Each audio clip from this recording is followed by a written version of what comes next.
देखिए बच्चों, कहते हैं आज बचपन का कोमल गात, आज जो बचपन का कोमल शरीर है, जरा का पीला पात वही वृद्धावस्था में पीले पत्ते के समान हो जाता है। 4 दिन सुखद चांदनी रात और फिर अंधकार अज्ञात। 4 दिन की सुखद चांदनी रहती है और फिर अंधकार अज्ञात हो जाता है। यानी कि मनुष्य के जीवन में 4 दिन के लिए सुख आता है और दुख कितना लंबा चलेगा ये मनुष्य को पता नहीं होता है। देखिए, शिशिर सा झर नैनों से नीर झुलस देता गालों के फूल। जैसे सर्दी की ऋतु में पाला पड़ता है और वो फूलों को झुलसा देता है, ऐसे ही दुख के दिनों में हमारी आंखों से जो आंसू बहते हैं वो हमारे गाल रूपी फूलों को झुलसा देते हैं। प्रणय का चुंबन छोड़ अधीर अधर अधरों को जाते भूल। प्रणय काल में यानी कि संयोग के काल में जो हमारे अधर होते हैं, यानी कि हमारा जो मुख होता है वो मीठी मीठी बातों में लगा रहता है। सुख के दिनों में जो हम हास परिहास में लगे रहते हैं, वृद्धावस्था में हम उन सभी कार्यों को भूल जाते हैं, बल्कि वह सारी चीजें हमें और अधिक दुखदायी प्रतीत होने लगती हैं। युवा अवस्था में जो सुख का बिताया गया समय है, वृद्धावस्था में वह भी दुखदायी प्रतीत होने लगता है। मृदुल होठों का हिमजाल हास उड़ा जाता निश्वास समीर। कहते हैं होठों पर जो बर्फ के टुकड़ों के समान शीतल स्वच्छ हंसी होती है युवावस्था में, बुढ़ापे की दुख की गर्म गर्म सांसें मानो उस हंसी को भी उड़ाकर ले जाती है। युवावस्था में मनुष्य जरा जरा बातों पे हंसता है, छोटी छोटी बातें उसे ऐसी लगती हैं कि हंसने लायक हैं। वही बातें वृद्धावस्था में हमें हंसने लायक नहीं लगती, यानी बड़ी बड़ी बातों पर भी हम नहीं हंसते, हमारा स्वभाव बड़ा ही गंभीर हो जाता है, ठीक है। और गंभीर स्वभाव के चलते हमारे चेहरे से हंसी कहीं उड़ जाती है। तो यही कहते हैं कि वृद्धावस्था जब आती है तो हमारी जो हंसी है बर्फ के टुकड़े के समान, उसको वृद्धावस्था की जो दुख की गर्म गर्म सांसें होती हैं वो उस हमारी हिमजाल स्वरूप हंसी को उड़ाकर ले जाती है। आगे देखिए, सरल भौहों का शरदाकाश घेर लेते घन घिर गंभीर। युवा अवस्था में जो हमारी भौहें होती हैं वो शरद आकाश के समान होती हैं। जैसे शरद काल में आकाश एकदम स्वच्छ और साफ होता है, वैसे ही युवावस्था में हमारे चेहरे पर कोई लकीर नहीं होती, हमारी जो भवों का आकार है वो एकदम सुडौल होता है। वहीं घेर लेते घन घिर गंभीर, वृद्धावस्था में मानो हमारी भवों के आकाश के चारों ओर चिंता की लकीरें घिराती हैं, यानी हमारे माथे पर चिंता की लकीरें स्पष्ट दिखाई देने लगती हैं। यानी वृद्धावस्था में हमें प्रत्येक चीज की चिंता अधिक हो जाती है। जो खिंची तनी भौहें थी वो भी आंखों के ऊपर काले बादलों के समान घिर जाती हैं, झुक जाती हैं, है ना। होता है ना, वृद्धावस्था में बच्चों आंखें अंदर चली जाती हैं और भवें उनके ऊपर लटक जाती हैं, उनका कोई शेप कोई आकार नहीं रहता। तो यही बात यहाँ पर बताई गई है। आगे देखिए, वृद्धावस्था बच्चों बड़ी ही खराब होती है, सब कुछ बदल जाता है। इसीलिए कभी भी अपने रूप पर, सौंदर्य पर, धन पर, दौलत पर अहंकार नहीं करना चाहिए, क्योंकि प्रत्येक चीज अस्थायी है। स्थायी तो मनुष्य का व्यवहार होता है। यदि आपका व्यवहार अच्छा है संसार में तो ईश्वर भी आपका सम्मान करता है, अन्यथा संसार में कोई भी चीज बच्चों स्थायी नहीं होती। जिस भी वस्तु का जन्म हुआ है उसका अंत एक ना एक दिन निश्चित होता है, ठीक है। कहते हैं ना, जो मृत्युलोक में आया है उसको एक ना एक दिन अवश्य ही जाना है। तो देखिए आगे देखते हैं हम, शून्य सांसों का विधुर वियोग। शून्य सांसों का विधुर वियोग, छुड़ाता अधर मधुर संयोग। छुड़ाता अधर मधुर संयोग। देखिए, युवावस्था से जब हमारा वियोग हो जाता है, ठीक है, तो जो मधुर यादें होती हैं, ठीक है, जो मधुर हास होते हैं, उनसे भी हमारा संयोग छूट जाता है, ठीक है ना। शून्य सांसें जब बुढ़ापे में हो जाती हैं तो प्रत्येक सुख से हमारा वियोग हो जाता है, प्रत्येक सुख से हम अलग हो जाते हैं। उस समय जो संयोग की मधुरता होती है, उन सुंदर स्मृतियों से भी हम अपने आप को अलग कर लेते हैं। आगे देखिए, मिलन के पल केवल 2-4, क्योंकि हम संसार में जानते हैं कि मिलन के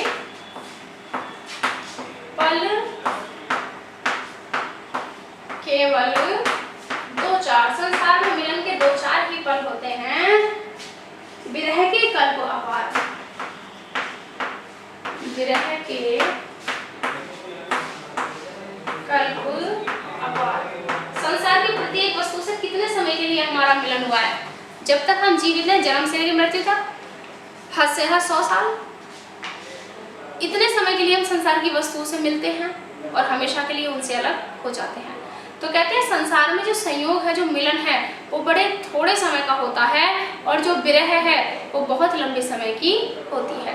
ऐसे युवावस्था से समझ लो कितने समय के लिए मिलते हैं हम, बहुत कम समय के लिए हमें युवावस्था प्राप्त होती है और फिर हमेशा के लिए इससे हम अलग हो जाते हैं वृद्धावस्था में। तो संसार में बच्चों सुख के 2-4 ही पल होते हैं और दुख का तो समय बहुत लंबा होता है, या फिर कह लीजिए कि दुख का समय मनुष्य को लंबा लगता है। आगे देखो, अरे वे अपलक 4 नयन, अरे वे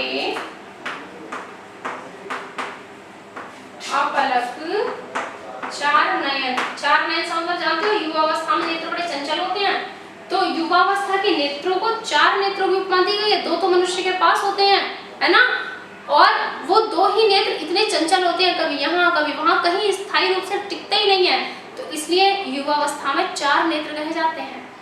ठीक, युवावस्था 4 नेत्रों वाली होती है। तो कहते हैं अरे वे अपलक 4 नयन, कि अरे वो अपलक संसार को देखने वाले युवावस्था के 4 नेत्र। 8 आंसू रोते निरुपाय, वृद्धावस्था में 8 आंसू रोते हैं, 8 आंसू रोते निरुपाय। देखिए वृद्धावस्था में हमारे पास कोई उपाय नहीं रहता जीवन जीने का, बस निरुपाय होकर जीते चले जाते हैं। तो हम अपनी युवावस्था के बिताए दिनों पर 8 आंसू रोते हैं। वृद्धावस्था में रोने का अतिरिक्त हम कर भी कह सकते हैं, है ना। तो अरे वे अपलक 4 नयन, जो युवावस्था में इतने चंचल नेत्र होते थे, है ना, वही वृद्धावस्था में निरुपाय होकर 8 आंसू रोते हैं। उठे रोओं के आलिंगन, उठे रोओं के आलिंगन। देखिए वृद्धावस्था की सुखद स्मृतियों को याद करके जो हमारे रोए उठ जाते हैं, कसक उठते कांटों से, हाय कसक उठते कांटों से, हाय, है ना। कभी कभी अपने सुख के दिनों की बातों को याद करके हमारे रोए खड़े हो जाते हैं ना, रोंगटे खड़े हो गए। तो वृद्धावस्था में यदि सुख के दिनों की याद करके रोंगटे खड़े भी हो जाते हैं व्यक्ति के, तो वो सुखद पल मनुष्य को वर्तमान में कांटों की चुभन दे जाते हैं। तो वो उठे हुए जो हमारे रोए हैं, यानी कि जो सुखद अनुभव है हमें, वो भी आज हमें कांटों के समान दुखदायी लगने लगता है। ठीक है, तो बच्चों युवावस्था में जितनी चीजें हमें सुखदायी प्रतीत होती हैं, समय बीतने के पश्चात धीरे धीरे जब हम वृद्धावस्था में प्रवेश करते हैं तो वही सारी चीजें हमें दुखदायी लगती हैं। आपने देखा होगा जो बुजुर्ग होते हैं हमेशा अपनी युवावस्था की चर्चाएं करते हैं, क्यों, और फिर दुखी हो जाते हैं। कुछ लोग कहते हैं देखो हम तो इतने पहलवान थे, हम तो इतना वजन उठा लेते, हम तो इतना दौड़ लेते थे, हमारे ज़माने में ये था, हमारे ज़माने में वो था। सारी चीज़ें ठीक हैं, लेकिन फिर अंत में कहते हैं अरे भाई जब था तब था, अब तो कुछ भी नहीं, अब तो हम 1 किलो वजन भी नहीं उठा सकते। मतलब कहीं ना कहीं वो सुखद स्मृति कि हम इतना वजन उठा लेते थे आज दुखदाई हो गई, और अंत में वो व्यक्ति निराश हो गया और कहता है कि अरे अब तो हम 1 किलो भी नहीं उठा सकते, है ना। तो वही बात है बच्चों, सुख के समय में बिताए गए जो पल होते हैं वो बहुत अधिक दुखदायी हमें लगने लगते हैं। ठीक है, अब चलिए अब देखते हैं हम पद संख्या 4। या एक बार फिर से बता देती हूँ, देखिए वृद्धावस्था में जो संयोग के पल होते हैं उनसे हम धीरे धीरे अपने आप को छुड़ा लेते हैं, अलग कर लेते हैं। वो संयोग का काल भी हमें बुरा लगने लगता है वृद्धावस्था में आकर। हम जानते हैं कि मिलन के पल केवल 2-4 तरह के कल्प अपार। जो मिलन के पल हैं वो इस संसार में किसी से भी किसी का मिलन हो वो केवल 2 पल के लिए हैं, और विरह के तो कल्प अपार हैं, सदैव अलग ही रहना है।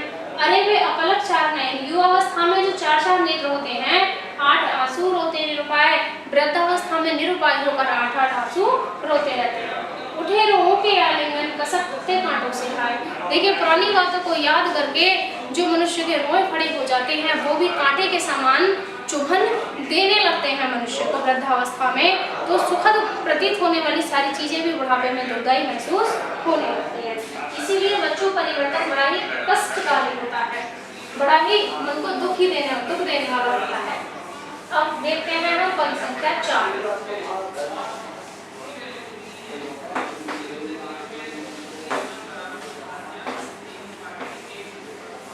देखिए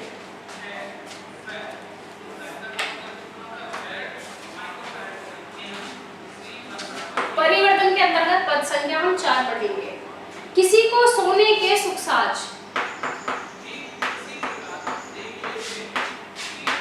किसी को सोने के सुख साज मिल गया यदि ऋण भी कुछ आज। दोनों पंक्तियों का एक साथ बताऊंगी।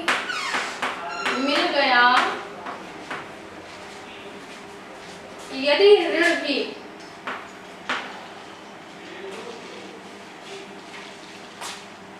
मिल गया यदि ऋण भी कुछ आज। कहते हैं बच्चों यदि वक्त के द्वारा किसी व्यक्ति को संसार में सुख मिल गया, ठीक है, तो सुख कैसा होता है? ऋण के समान होता है। ऋण माने कर्ज के समान। वक्त यदि हमें कुछ सुख देता है तो वो सुख ऐसा होता है जैसे समय ने हमें कोई कर्ज दिया हो और कल वो समय उस सुख को हमसे ब्याज सहित वापस ले लेता है। कहते हैं ना सुख 4 दिन का होता है और दुख तो अनंत होता है। तो यार 4 दिन का जो सुख होता है उसको हम अनंत दुख के रूप में ब्याज सहित वापस लौटा देते हैं, ठीक है। तो देखिए यही बात कही गई है, चुका लेता दुख कल ही ब्याज। जो दुख होता है वो उसको ब्याज सहित चुका लेता है। चुका लेता दुख कल ही ब्याज, काल को नहीं किसी की लाज। कहते हैं वक्त को किसी की लाज नहीं होती, काल